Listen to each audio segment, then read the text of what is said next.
Hello, and a massive, massive congratulations. You've done it. You've made it through your advanced diploma. All those late nights, the complex projects, that's a huge deal. But now that the dust is settling, you're probably asking yourself that one big question. What's the actual next step to working as an engineer here in Australia? Well, the answer comes down to this one super important document that stands between you and your professional goals.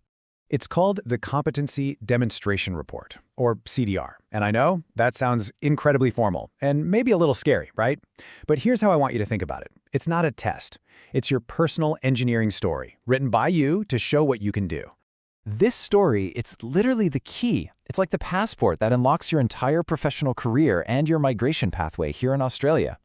It's a challenge, for sure, but it's one you are way more ready for than you think.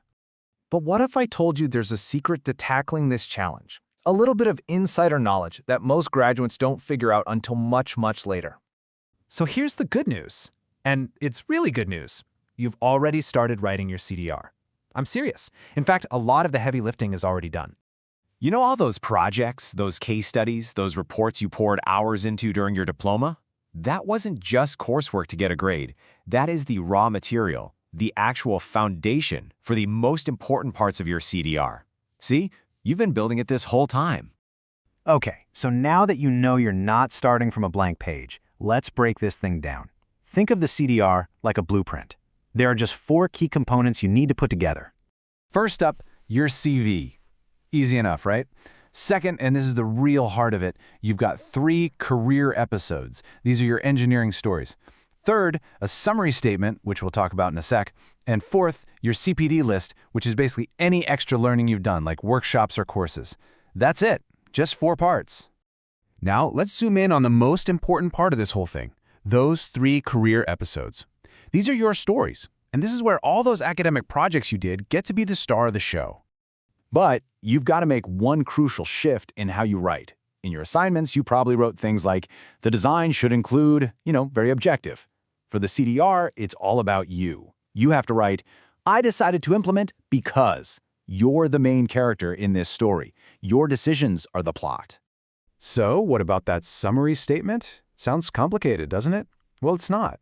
It's just a table.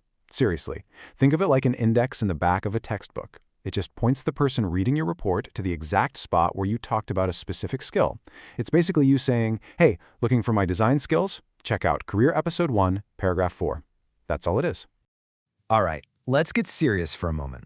We need to talk about 2 golden rules. These are absolutely critical. They are non-negotiable if you want to succeed. Okay, let's kick it off with golden rule number 1. I cannot stress this enough. You must always use the word I, not we, not the team, never. Why? Because Engineers Australia isn't assessing your team, they're assessing you. They need to know what your personal contribution was. So it's I analyzed, I designed, I fixed the problem. Everything is about I. And that leads us straight into the second golden rule, which is just as important. Plagiarism. Your CDR has to be 100% your own original work. They use incredibly advanced software to check for it. If you get caught copying from anywhere, the internet, another student, even an AI tool, your application is done. Rejected. It is just not worth the risk. So look, when you use your own voice and you stick to these rules, you're doing more than just avoiding trouble. You're proving you're a professional.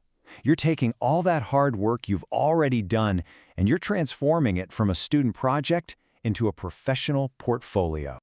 And why does all this matter so much? Because a great CDR gets you that positive skills assessment. It gets you points for your visa. It opens doors with employers who are looking for that official Engineers Australia approval. It is your ticket into the profession here. And this is what it's all for, official recognition. For most ICT and networking grads, the goal is engineering technologist. And that's a seriously respected title that tells everyone all your training and hard work has paid off. So you see, you're not starting from scratch. You're starting with a solid foundation of projects you've already crushed. You've got the blueprint we just walked through. The only question left to ask is, are you ready to build your future?